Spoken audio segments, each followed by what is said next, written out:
Capítulo 11. Durante años, Dorian Gray no pudo librarse de la influencia de aquel libro. O quizás sea más exacto decir que nunca trató de hacerlo.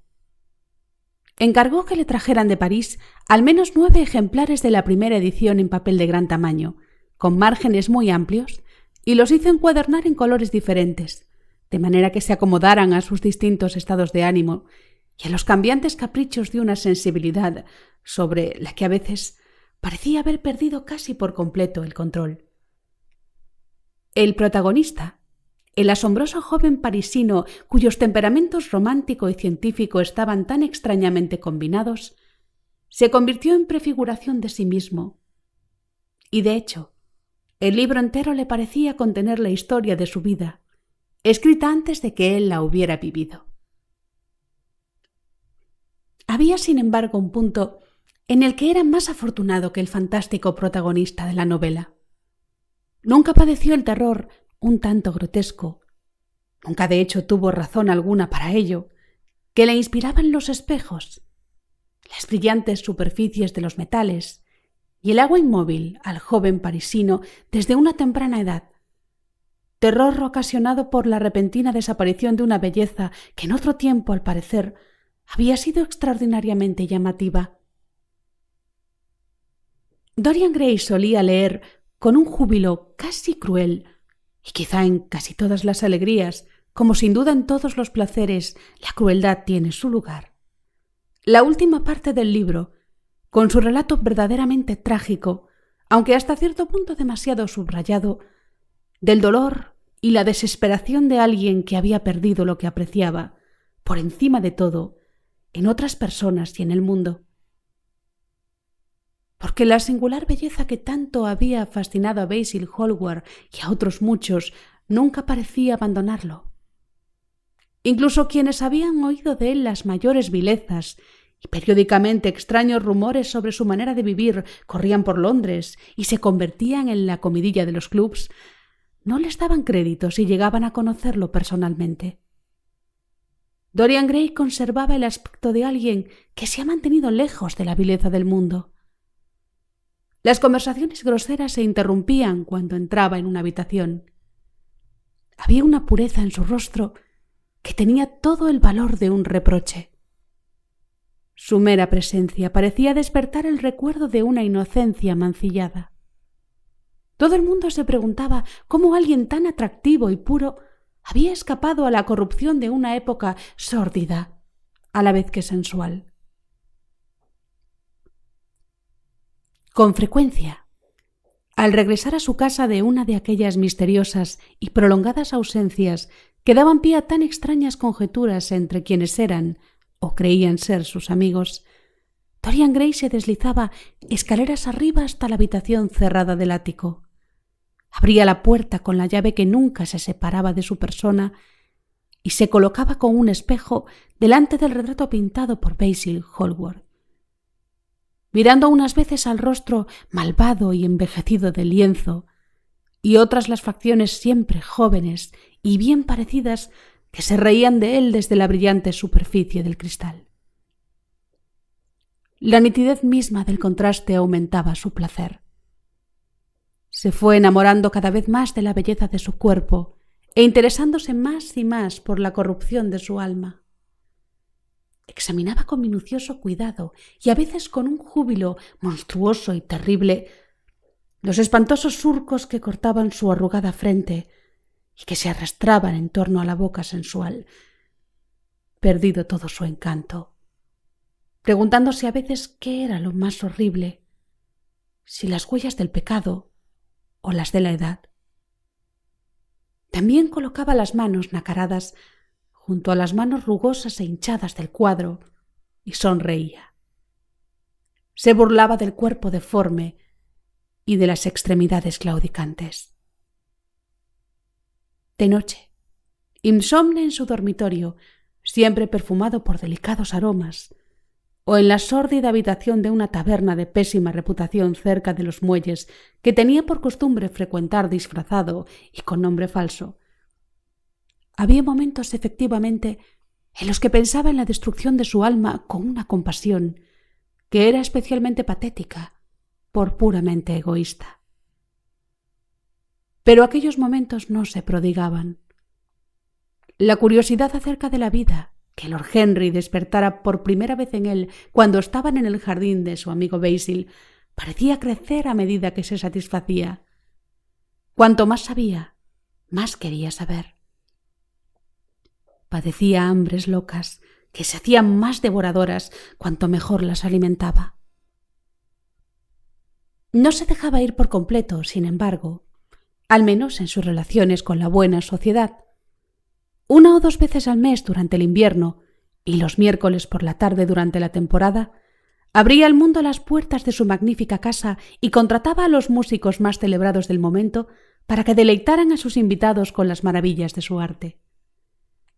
Sus cenas íntimas, en cuya organización siempre colaboraba Lord Henry, eran famosas por la cuidadosa selección y distribución de los invitados, así como por el gusto exquisito de la decoración de la mesa, con su sutil arreglo sinfónico de flores exóticas, manteles bordados y su antigua vajilla de oro y plata.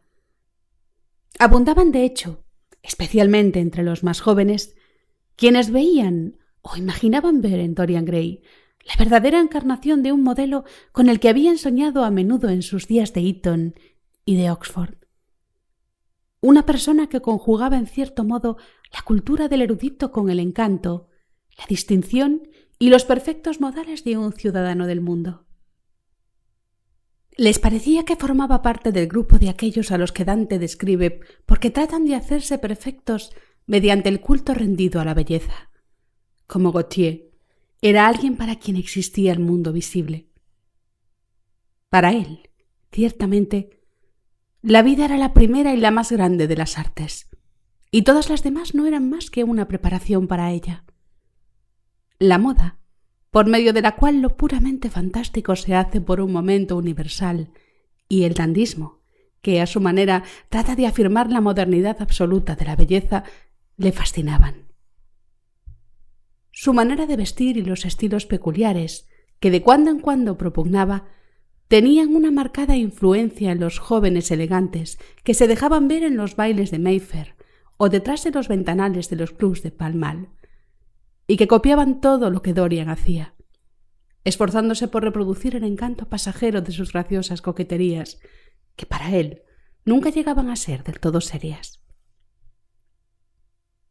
Porque, si bien estaba totalmente dispuesto a aceptar la posición privilegiada que se le ofreció casi de inmediato al alcanzar la mayoría de edad, y hallaba un placer sutil en la idea de que podía verdaderamente convertirse, para el Londres de su época, en lo que el autor del Satiricón había sido en otro tiempo para la Roma imperial de Nerón, en lo más íntimo de su alma deseaba ser algo más que un simple arbiter elegantarium, a quien se le consulta sobre la manera de llevar una joya, de cómo anudar una corbata o sobre cómo manejar un bastón.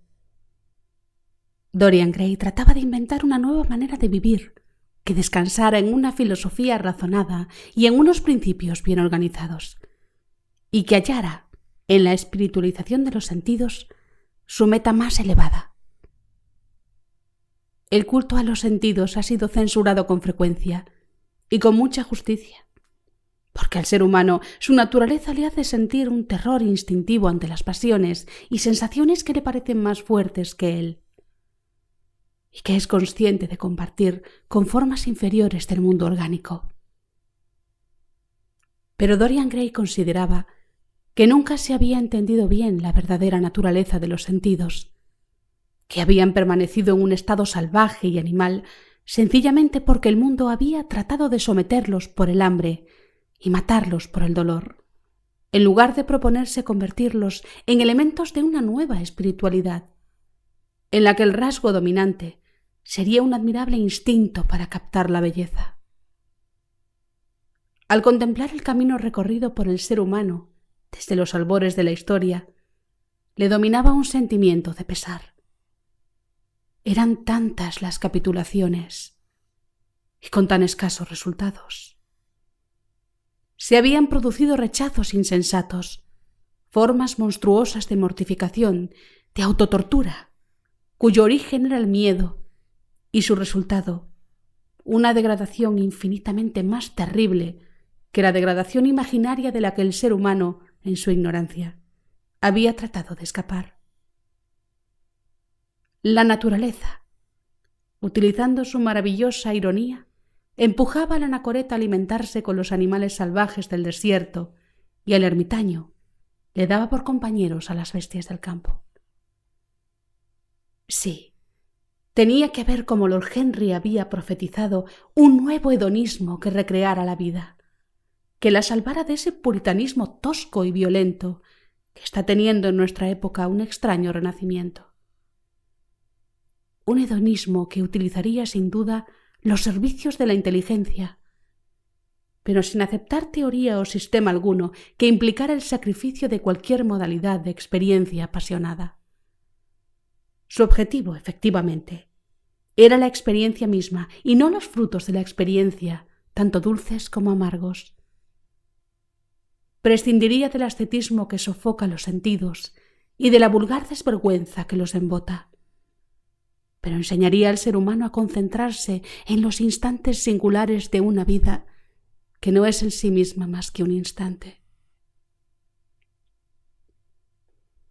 Son muy pocos aquellos de entre nosotros que no han despertado a veces antes del alba o después de una de esas noches sin sueños que casi nos hacen amar la muerte, o de una de esas noches de horror y de alegría monstruosa, cuando se agitan en las cámaras del cerebro fantasmas más terribles que la misma realidad, rebosantes de esa vida intensa, inseparable de todo lo grotesco, que da al arte gótico su imperecedera vitalidad, puesto que ese arte bien parece pertenecer sobre todo a los espíritus atormentados por la enfermedad del ensueño.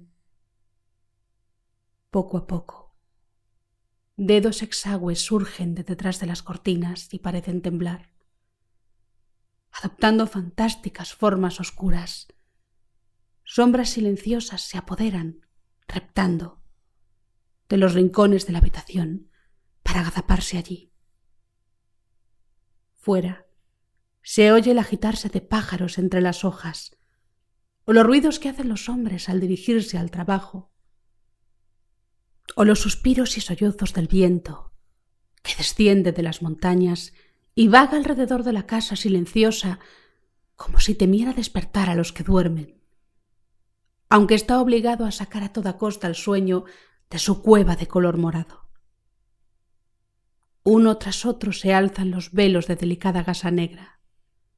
Las cosas recuperan poco a poco forma y color, y vemos cómo la aurora vuelve a dar al mundo su prístino aspecto. Los lívidos espejos recuperan su imitación de la vida.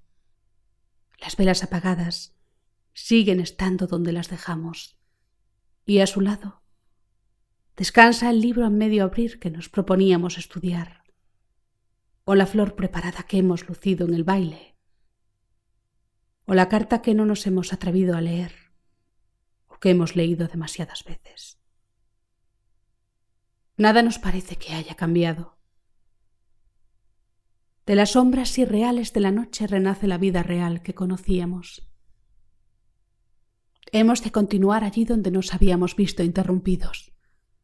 Y en ese momento nos domina una terrible sensación, la de la necesidad de continuar enérgicamente el mismo ciclo agotador de costumbres estereotipadas. O quizá, a veces, el loco deseo de que nuestras pupilas se abran una mañana a un mundo remodelado durante la noche para agradarnos. Un mundo en el que las cosas poseerían formas y colores recién inventados, o serían distintas, o esconderían otros secretos. Un mundo en el que el pasado tendría muy poco o ningún valor, o sobreviviría, en cualquier caso, sin forma consciente de obligación o de remordimiento, dado que incluso el recuerdo de una alegría tiene su amargura y la memoria de un placer, su dolor. A Dorian Gray le parecía que la creación de mundos como aquellos era la verdadera meta, o al menos una de las verdaderas metas de la vida, y en su búsqueda de sensaciones que fuesen al mismo tiempo nuevas y placenteras, y poseyeran ese componente de lo desconocido que es tan esencial para el ensueño, adoptaba con frecuencia ciertos modos de pensamiento que sabía eran realmente ajenos a su naturaleza, abandonándose a su sutil influencia, y luego, después de impregnarse, por así decirlo, de su color, y una vez satisfecha su natural curiosidad, los abandonaba con esa curiosa indiferencia que no es incompatible con un temperamento verdaderamente ardiente y que, de hecho, según ciertos psicólogos modernos, es frecuentemente su condición indispensable. En una ocasión, se rumoreó que se disponía a convertirse al catolicismo, y desde luego el ritual romano siempre le había atraído mucho. El diario sacrificio de la misa, más terriblemente real que todos los sacrificios del mundo antiguo, le conmovía tanto por su supremo desprecio del testimonio de los sentidos como por la primitiva simplicidad de sus elementos y el eterno patetismo de la tragedia humana que trataba de simbolizar. Le gustaba arrodillarse sobre el frío suelo de mármol y contemplar al sacerdote, con su tiesa casulla floreada, apartar lentamente con sus manos marfileñas el velo del tabernáculo y alzar la custodia con la pálida hostia, que a veces a uno le gustaría creer es realmente el panis caelestis, el alimento de los ángeles, o revestido con los atributos de la pasión de Cristo, partir la sagrada forma y golpearse el pecho para pedir la remisión de todos los pecados. Los humeantes incensarios que los serios monaguillos, con sus encajes y sus sotanas rojo escarlata, lanzaban al aire como grandes flores doradas, ejercían sobre Dorian Gray una sutil fascinación. Al salir de la iglesia, miraba con asombro los negros confesionarios y le hubiera gustado sentarse en el interior de uno de ellos para escuchar cómo hombres y mujeres susurraban a través de la gastada rejilla la verdadera historia de su vida. Pero nunca cometió el error de detener su desarrollo intelectual, aceptando de manera oficial credo o sistema alguno, ni convirtiendo en morada permanente una posada que solo es conveniente para pasar un día o unas pocas horas de una noche sin estrellas y en la que la luna esté de parto. El misticismo, con su maravilloso poder para convertir en extrañas las cosas corrientes y el sutil antinomismo que siempre parece acompañarlo, le conmovió durante una temporada y durante otra se inclinó hacia las doctrinas materialistas del movimiento darwinista alemán y encontró un curioso placer en retrotraer los pensamientos y las pasiones de los hombres a alguna célula nacarada de su cerebro o a algún nervio blanquecino de su cuerpo, encantado con la idea de que el espíritu dependiera absolutamente de ciertas condiciones físicas, morbosas o sanas, normales o patológicas. Sin embargo, como ya se ha dicho de él, ninguna teoría sobre la vida le parecía importante comparada con la vida misma. Era muy consciente de la esterilidad de toda especulación intelectual si se separa de la acción y de la experiencia. Sabía que los sentidos, no menos que el alma, tenían misterios espirituales que revelar. Por ello se entregó durante algún tiempo al estudio de los perfumes y a los secretos de su fabricación, destilando aceites intensamente aromáticos y quemando gotas odoríferas del oriente, lo que le permitió darse cuenta de que no había estado de ánimo que no tuviera correspondencia en la vida de los sentidos, consagrándose a descubrir sus verdaderas relaciones, preguntándose por qué el incienso empuja a la mística, por qué el ámbar gris desata las pasiones, por qué la violeta despierta el recuerdo de amores muertos y por qué el almizcle perturba el cerebro y el champac la imaginación, tratando en repetidas ocasiones de elaborar una verdadera psicología de los perfumes y de calcular las diversas influencias de las raíces poseedoras de olores suaves, de las flores cargadas de polen o de los bálsamos aromáticos, de las maderas oscuras y fragantes, del espicanardo que provoca la náusea, de la ovenia que enloquece y de los aloes, de los que se dice que logran expulsar del alma la melancolía. En otra época, se dedicó por entero a la música, y en una amplia habitación con celosías, techo bermellón y oro y paredes lacadas en verde oliva, daba curiosos conciertos en los que cíngaros frenéticos arrancaban músicas salvajes de cítaras diminutas, o serios tunecinos vestidos de amarillo pulsaban las tensas cuerdas de monstruosos laúdes, mientras negros sonrientes golpeaban monótonamente tambores de cobre, y esbeltos indios enturbanados, cruzados de piernas sobre esteras de color escarlata, tañían largas flautas de caña o de bronce y encantaban, o fingían encantar, a grandes cobras y horribles víboras cornudas. Los ritmos sincopados y las estridentes disonancias de aquellas músicas bárbaras le conmovían en momentos en que el encanto de Schubert, los hermosos pesares de Chopin y hasta las majestuosas armonías del mismo Beethoven no conseguían hacer mella en su oído. Reunió, procedentes de todas las partes del mundo, los instrumentos más extraños que pueden encontrarse, tanto en los sepulcros de pueblos desaparecidos como entre las escasas tribus salvajes que han sobrevivido al contacto con las civilizaciones occidentales, y disfrutaba tocándolos y probándolos. Poseía los misteriosos juruparis de los indios de Río Negro, instrumentos que no se permite mirar a las mujeres y que incluso los jóvenes solo pueden ver después de someterse al ayuno y al cilicio. Las vasijas de barro de los peruanos, de los que extraen gritos agudos como de pájaros, y flautas fabricadas con huesos humanos, como las que Alfonso de Ovalle escuchó en Chile, y los sonoros jaspes verdes que se encuentran cerca de Cuzco y que producen notas de singular dulzura. Dorian Gray poseía calabazas pintadas, llenas de guijarros, que resonaban cuando se las agitaba. El largo clarín de los mexicanos, en el que el intérprete no sopla, sino que a través de él aspira el aire. El tosco ture de las tribus amazónicas, que hacen sonar los centinelas que permanecen todo el día en árboles altísimos y a los que se puede oír, según cuentan, a una distancia de 3 leguas. El teponalzi, compuesto de 2 láminas vibrantes de madera y que se golpea con palillos recubiertos de la goma elástica que se obtiene de la savia lechosa de algunas plantas.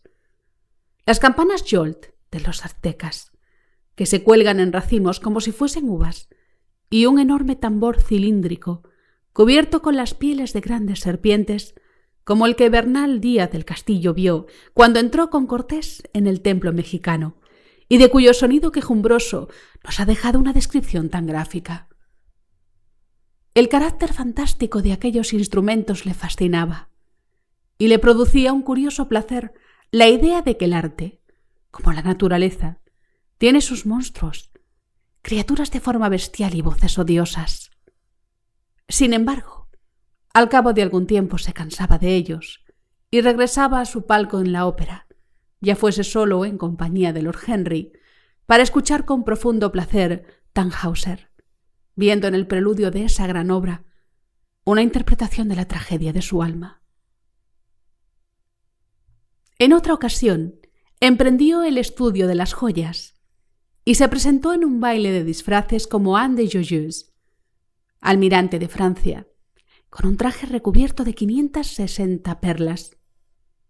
Esta afición lo cautivó durante años y puede decirse, de hecho, que nunca le abandonó.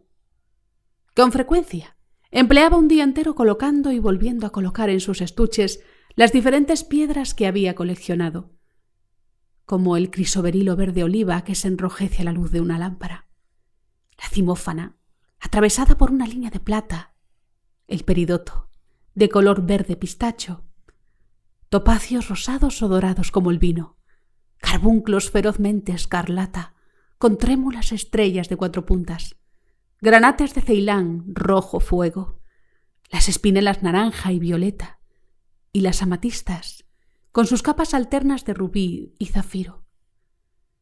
Le encantaba el rojo dorado de la piedra solar y la blancura de la perla de la piedra lunar, así como el arco iris roto del ópalo lechoso. Consiguió en Ámsterdam 3 esmeraldas de extraordinario tamaño y riqueza de color, y poseía una turquesa de la Vieille Roche, que era la envidia de todos los entendidos. Descubrió igualmente historias maravillosas sobre joyas. En su Disciplina Clericales, Pedro Alfonso menciona una serpiente con ojos de auténtico jacinto, y en la vida novelada de Alejandro se dice del conquistador de Ematia que encontró en el valle del Jordán serpientes en cuyas espaldas crecían collares de verdaderas esmeraldas. Existe, nos dice Filóstrato, una piedra preciosa en el cerebro del dragón, y si se le muestran letras doradas y una túnica escarlata, el monstruo se sume en un sueño mágico y es posible matarlo. Según el gran alquimista Pierre de Boniface, el diamante proporciona invisibilidad y el ágata de la India elocuencia. La cornalina calma la cólera, el jacinto invita al sueño y la amatista disipa los vapores del vino. El granate ahuyenta a los demonios y el hidropicus priva a la luna de su color. La selenita crece y mengua con la luna, y al maloceo, descubridor de ladrones, solo le afecta la sangre del cabrito. Leonardo Camillus había visto extraer de un sapo recién muerto una piedra blanca, antídoto infalible contra el veneno. El bezoar, que se encuentra en el corazón del ciervo de Arabia, es un hechizo que puede curar la peste. En los nidos de los pájaros de Arabia se halla el aspilates, que, según Demócrito, evita a quien lo lleva todo peligro de fuego. El rey de Ceilán, en la ceremonia de su coronación, atravesó su capital a caballo con un gran rubí en la mano. Las puertas del palacio del preste Juan estaban hechas de sardónice, incrustado de cuernecillos de cerasta o víbora cornuda, de manera que nadie pudiera introducir venenos en su interior. Sobre el gablete había 2 manzanas de oro con 2 carbunclos, de manera que el oro brillara de día y los carbunclos de noche. En la extraña novela de Lodge, A Margaret of America, se afirma que en la cámara de la reina podía verse a todas las damas castas del mundo en relicarios de plata, que miraban a quienes las contemplaban a través de hermosos espejos de crisolitas, carbunclos, zafiros y verdes esmeraldas. Marco Polo había visto a los habitantes de Cipango colocar perlas rosadas en la boca de los difuntos. Un monstruo marino estaba enamorado de la perla que el buceador llevó al rey Peroz, por lo que mató al ladrón y guardó luto durante 7 lunas en razón de su pérdida. Cuando los hunos lograron atraer al rey a una gran fosa, el monarca la arrojó lejos, así lo relata Procopio, y nunca se la volvió a encontrar, pese a que el emperador Anastasio ofreció como recompensa 500 quintales de piezas de oro.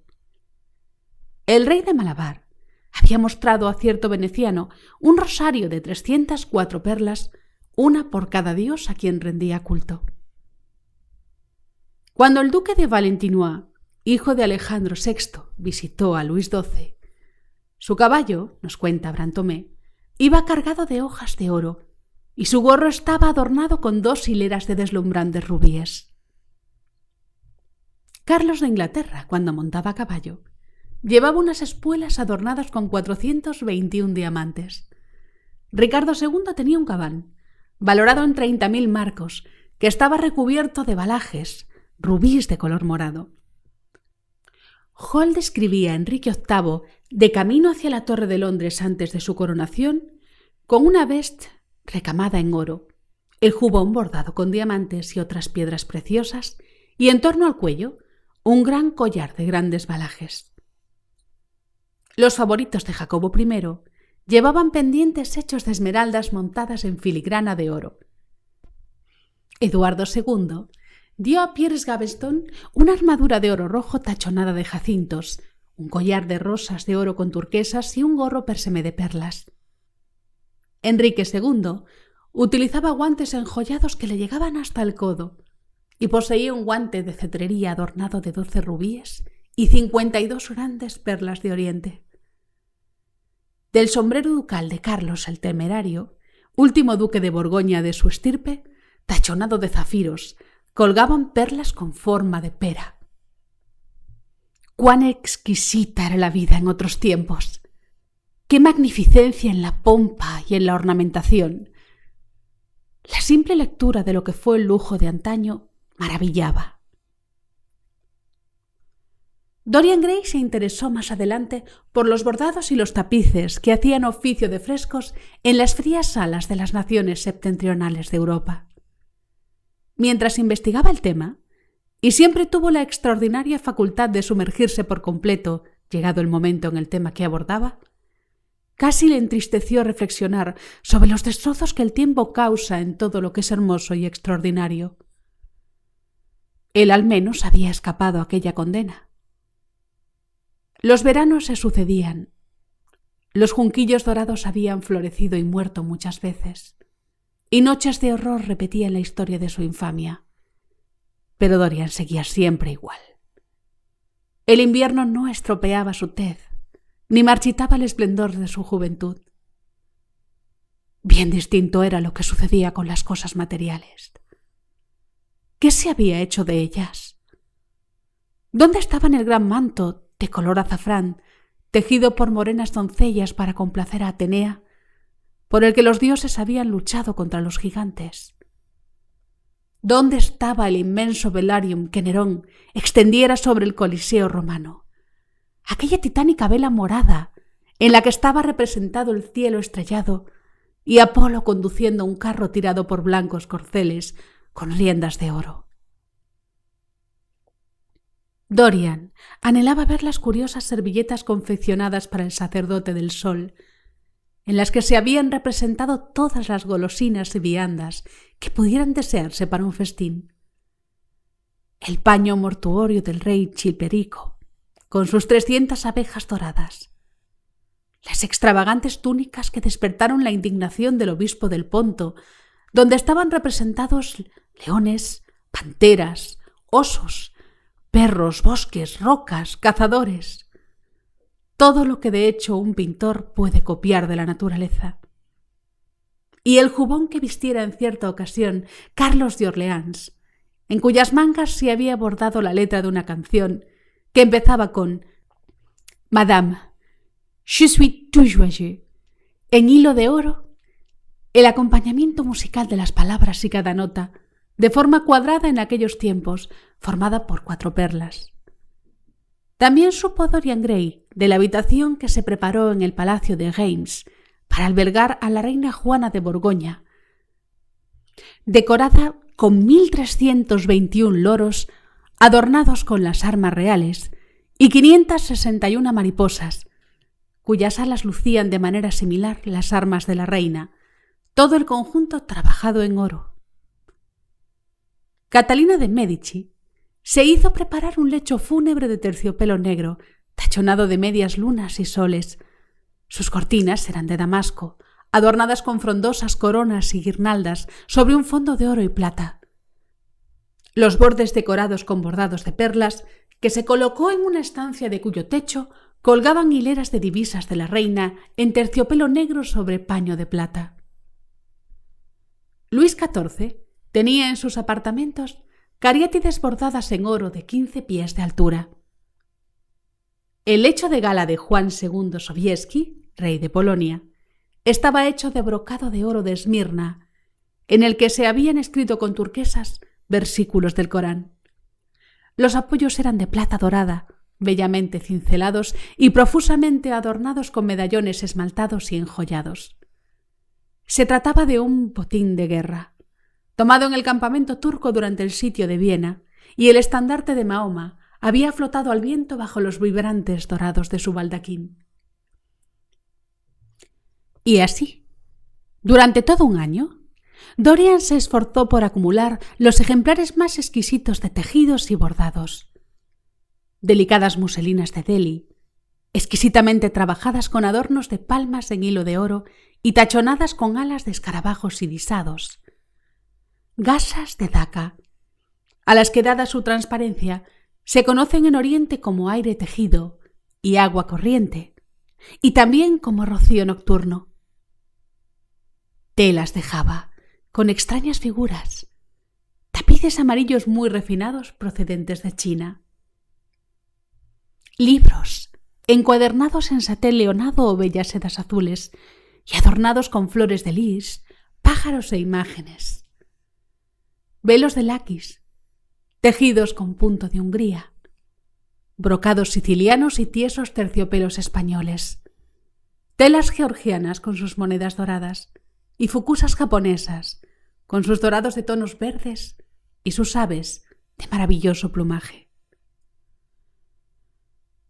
También sentía una especial pasión por las vestiduras eclesiásticas, como de hecho por todo lo referente al servicio de la Iglesia.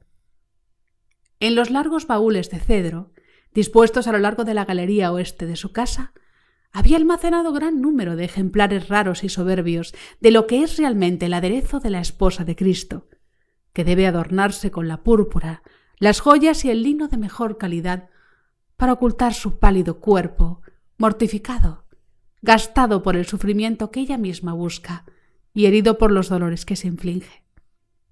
Dorian poseía una suntuosa capa pluvial de seda carmesí y damasco con hilo de oro, en la que las granadas repetían un motivo estilizado de flores de 6 pétalos, a cuyos lados se reproducía en perlas finas el emblema de la piña. Los orifrés estaban divididos en paneles representando escenas de la vida de la Virgen y bordada su coronación en sedas de colores sobre la capucha. Se trataba de un trabajo italiano del siglo XV. Otra capa pluvial era de terciopelo verde, bordado con grupos de hojas de acanto en forma de corazón, de los que surgían flores blancas de largo tallo, trabajadas en hilo de plata y cristales de colores. El broche lucía una cabeza de serafín, bordada en relieve con hilo de oro. Los orifrés estaban tejidos en un adamascado de seda roja y oro, y constelados con medallones de muchos mártires y santos, entre los que se hallaba San Sebastián. También se hizo con casullas de seda color ámbar, y seda azul, y brocado de oro, y de seda damascada amarilla, y paño de oro, con representaciones de la Pasión y la Crucifixión de Cristo, y bordadas con leones y pavos reales y otros emblemas. Dalmáticas de satén blanco y de damasco de seda rosa, decoradas con tulipanes y delfines y flores de lis. Frontales de altar de terciopelo carmesí y lino azul, y muchos corporales, velos de cáliz y sudarios. En la utilización mística asignada a aquellos objetos había algo que estimulaba su imaginación. Porque aquellos tesoros y todo lo que coleccionaba en su hermosa mansión estaba destinado a servirle de medio para el olvido. Eran una manera de escapar, durante una temporada, al miedo que a veces le parecía casi demasiado intenso para poder soportarlo. En una pared de la solitaria habitación, siempre cerrada con llave, donde transcurriera una parte tan considerable de su infancia y adolescencia, había colgado con sus propias manos el terrible retrato cuyos rasgos cambiantes le mostraban la verdadera degradación de su vida. Y delante, a modo de cortina, había colocado el paño mortuorio de color morado y oro. Pasaba semanas sin subir, olvidándose de aquella espantosa pintura, recuperando la ligereza de espíritu, la maravillosa alegría de vivir, dejándose absorber apasionadamente por la existencia misma. Luego, de repente, una noche cualquiera, salía furtivamente de su casa, bajaba hasta alguno de los terribles lugares próximos a Bluegate Fields, y allí se quedaba por espacio de varios días, hasta que lo echaban. Al regresar a su casa, se sentaba delante del retrato, a veces aborreciéndolo y aborreciéndose, pero dejándose dominar en otras ocasiones por ese orgulloso individualismo que supone buena parte de la fascinación del pecado, y sonreía secretamente complacido a la imagen deforme, condenada a soportar el peso que debiera haber caído sobre sus espaldas. Al cabo de algunos años, empezó a resultarle imposible pasar mucho tiempo fuera de Inglaterra, y renunció a la villa que había compartido en Trouville con Lord Henry, así como a la casita blanca de Argel, aislada por un alto muro donde ambos habían pasado más de una vez el invierno. No podía vivir lejos del retrato, que era un elemento tan imprescindible de su vida, y temía además que durante su ausencia alguien entrara en la habitación, a pesar de los complicados cerrojos que había hecho instalar. Se daba cuenta, por otra parte, con toda claridad, de que el retrato nada revelaría. Era cierto que todavía conservaba, bajo la vileza y fealdad del rostro, un considerable parecido con el original.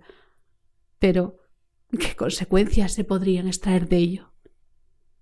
Dorian Gray se reiría de cualquiera que intentase utilizarlo en su contra. No lo había pintado él.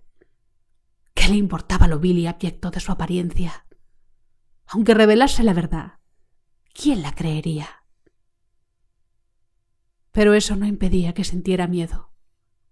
A veces, cuando se hallaba en la gran mansión familiar de Nottinghamshire, donde recibía a los jóvenes elegantes de su misma posición social que eran sus compañeros habituales, y donde asombraba todo el condado por el lujo gratuito y la suntuosidad desmedida de su manera de vivir, abandonaba de repente a sus invitados para regresar precipitadamente a la capital y comprobar que nadie había forzado la puerta y que el retrato seguía en su sitio. ¿Qué sucedería si alguien lo robara? La mera posibilidad le helaba de terror. Sin duda, el mundo llegaría entonces a conocer su secreto. Quizá el mundo lo sospechaba ya. Porque, si bien era cierto que fascinaba a muchos, había ya bastantes personas que desconfiaban de él. Casi estuvieron a punto de negarle la admisión en un club del West End, pese a que su cuna y su posición social justificaban plenamente que se le diera una respuesta afirmativa. También se contaba que en una ocasión, al llevarle uno de sus amigos al salón para fumadores de Churchill, el duque de Berwick y otro caballero se pusieron en pie de manera muy ostensible y se retiraron. Curiosas historias acerca de su persona empezaron a hacerse frecuentes una vez que cumplió los 25 años. Se rumoreaba que se le había visto peleándose con marineros extranjeros en un local de pésima reputación en las profundidades de Whitechapel. E igualmente, que se relacionaba con ladrones y monederos falsos y que conocía todos los misterios de sus oficios. Sus sorprendentes ausencias se hicieron famosas, y cuando reaparecía entre la buena sociedad, la gente cuchicheaba en los rincones o dejaban escapar una risa burlona al pasar a su lado, o lo miraba con fríos ojos interrogadores, como si estuvieran decididos a descubrir su secreto. Dorian Gray, por supuesto, no prestaba la menor atención a tales insolencias y desprecios deliberados, y en opinión de la mayoría, su naturalidad y su aire jovial, su encantadora sonrisa adolescente y la gracia infinita de la maravillosa juventud que parecía no abandonarle nunca, eran por sí sola respuesta suficiente a las calumnias, porque así las calificaba la mayoría, que circulaban acerca de él. Se señalaba de todos modos que algunas de las personas con las que había tenido un trato más íntimo parecían al cabo de algún tiempo evitarlo. Mujeres que manifestaron hacia él una adoración sin límites, que desafiaron por él la censura de la sociedad y que prescindieron de todas las convenciones, palidecían de vergüenza y horror si Dorian Gray entraba en el salón donde se encontraban. Aquellos escándalos susurrados solo servían, sin embargo, a ojos de muchos, para acrecentar su extraño y peligroso encanto. Su gran fortuna era indudablemente un elemento de seguridad. La sociedad civilizada al menos, nunca está dispuesta a creer nada en detrimento de quienes son, al mismo tiempo, ricos y fascinantes. Siente, de manera instintiva, que los modales tienen más importancia que la moral, y en su opinión, la respetabilidad más acrisolada vale muchísimo menos que la posesión de un buen chef. Y, a decir verdad, consuela muy poco saber que la persona que te invita a una cena execrable o te sirve un vino de mala calidad es irreprochable en su vida privada. Ni siquiera las virtudes cardinales justifican unas entrées semifrías, como señaló en una ocasión Lord Henry en un debate sobre aquel tema, y existen sin duda excelentes razones para sostener este punto de vista. Porque los cánones de la buena sociedad son, o deberían ser, los mismos que los cánones del arte. La forma es absolutamente esencial. La vida social debe tener la dignidad de una ceremonia y también su irrealidad, y combinar la insinceridad de una comedia romántica con el ingenio y la belleza que la dotan de encanto para nosotros. ¿Acaso la insinceridad es una cosa tan terrible? No lo creo. Es sencillamente un método que nos permite multiplicar nuestras personalidades. Tal era al menos la opinión de Dorian Gray, que se asombraba de la superficialidad de esos psicólogos para quienes el yo es algo sencillo, permanente, fiable y único. Para él, el hombre era un ser dotado de innumerables vidas y sensaciones, una criatura compleja y multiforme que albergaba curiosas herencias de pensamientos y pasiones y cuya carne misma estaba infectada por las monstruosas dolencias de los muertos. Disfrutaba paseando por el frío corredor de su casa solariega, donde se almacenaban los cuadros familiares, para contemplar los diferentes retratos de aquellos cuya sangre corría por sus venas. Allí estaba Philip Herbert, de quien Francis Osborne, en sus memorias de los reinados de Elizabeth y el rey James, nos dice que era mimado por la corte debido a su apostura, aunque su bello rostro no le acompañó durante mucho tiempo. ¿Acaso la vida que él llevaba era semejante a la del joven Herbert? ¿Acaso algún extraño germen venenoso había ido pasando de organismo en organismo hasta alcanzar finalmente el suyo? Era el sentimiento confuso de aquella gracia perdida, la que le había lanzado tan de repente y casi sin motivo a pronunciar en el estudio de Basil Hallward la plegaria insensata que había cambiado su vida. Y allí, con su jubón rojo bordado en oro, gabán enjollado, gorjera y puños con bordes dorados, se hallaba Sir Anthony Sherard, con la armadura negra y plata a los pies. ¿Qué había heredado Dorian de aquel hombre? El amante de Giovanna de Nápoles. ¿Le había legado algún pecado, alguna infamia? ¿No eran sus acciones otra cosa que los sueños que los muertos no se habían atrevido a poner por obra? Allí, desde el lienzo de colores apagados, sonreía Lady Elizabeth de Veró, con su capucha de gasa, peto de perlas y mangas rosas acuchilladas. Una flor en la mano derecha, y en la izquierda un collar esmaltado de rosas blancas y damasquinadas. Sobre una mesa, a su lado, descansaban una mandolina y una manzana, y grandes rosetas sobre sus puntiagudos zapatitos. Dorian sabía de su vida y las extrañas historias que se contaban sobre sus amantes. ¿Había en él algo de su temperamento? Sus ojos almendrados de pesados párpados parecían mirarlo con curiosidad. ¿Y qué decir de George Willoughby, con su peluca empolvada y sus lunares extravagantes? ¡Qué perverso parecía! El rostro taciturno y moreno, y los labios sensuales en los que se dibujaba una mueca de desdén. Delicados puños de encaje caían sobre las largas manos amarillentas, demasiado cargadas de sortijas. Había sido un pisaverde del siglo XVIII y amigo en su juventud de Lord Ferrars. Y del segundo Lord Beckenham, compañero del príncipe regente en sus años más locos y uno de los testigos de su matrimonio secreto con la señora Fitzherbert. Qué orgulloso y apuesto, con sus bucles de color castaño y su pose de perdonavidas. ¿Qué pasiones le había legado? El mundo le atribuyó todas las infamias. Había dirigido sin duda las orgías de Carlton House, pero sobre su pecho brillaba la estrella de la jarretera. Junto al suyo podía verse el retrato de su esposa, una pálida mujer vestida de negro, de labios muy finos. También aquella sangre corría por las venas de Dorian. Qué curioso parecía todo. Y su madre, con el rostro a lo Lady Hamilton y los labios frescos humedecidos por el vino. Dorian sabía lo que había recibido de ella.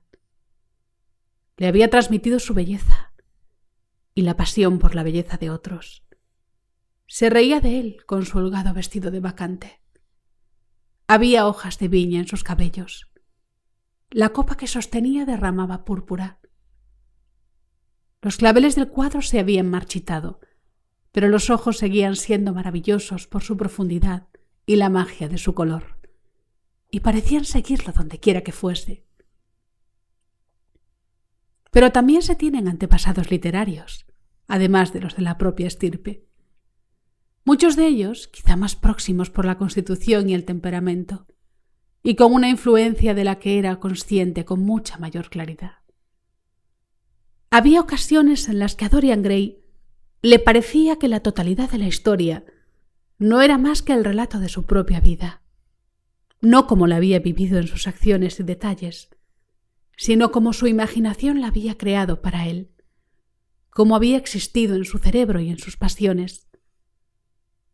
Tenía la sensación de haberlas conocido a todas, aquellas extrañas y terribles figuras que habían atravesado el gran teatro del mundo, haciendo del pecado algo tan maravilloso y del mal algo tan sutil.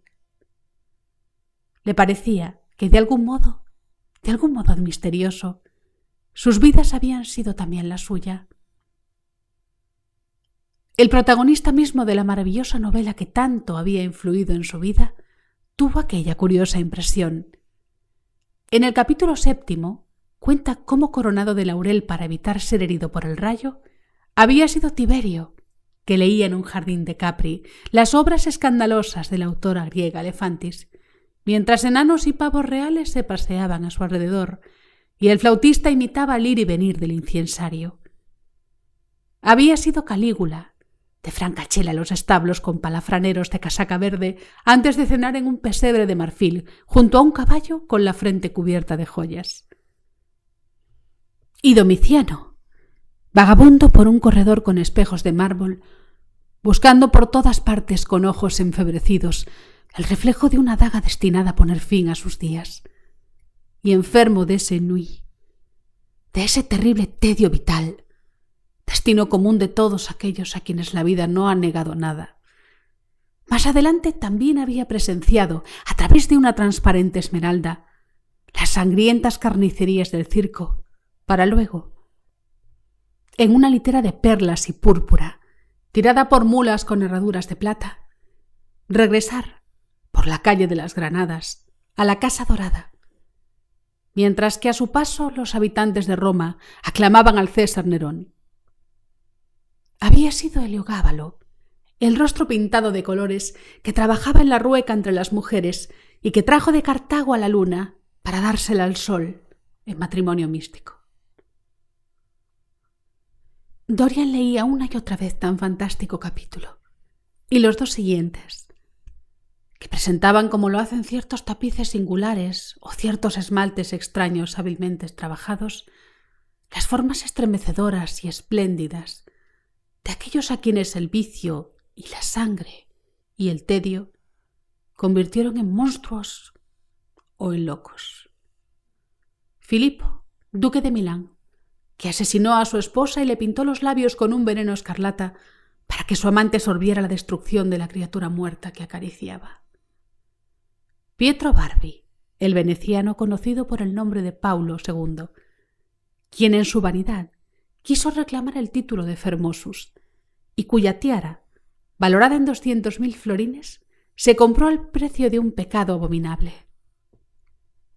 Gianmaria Visconti, que utilizaba sabuesos para cazar hombres y cuyo cuerpo, al morir asesinado, cubrió de rosas una aitara que lo había amado. El Borgia sobre su corcel blanco y el fratricida cabalgando a su lado con el manto manchado por la sangre de Peroto. Pietro Riario, el joven cardenal arzobispo de Florencia, hijo y favorito de Sixto IV, de belleza solo igualada por su libertinaje, que recibió a Leonor de Aragón en un pabellón de seda blanca y carmesí, lleno de ninfas y de centauros, y que recubrió a un jovencito de panes de oro para que hiciese las veces, con motivo de la fiesta, de Ganímedes o de Hilas. Etzelino, cuya melancolía sólo se curaba con el espectáculo de la muerte, y que sentía pasión por la sangre, como otros hombres la tienen por el vino tinto. Hijo del maligno, se decía, que había hecho trampas a su infernal padre cuando se jugaban el alma a los dados. Jean Baptista Cibo, que por burla tomó el nombre de inocente, y en cuyas venas aletargadas un doctor judío inyectó la sangre de 3 jóvenes.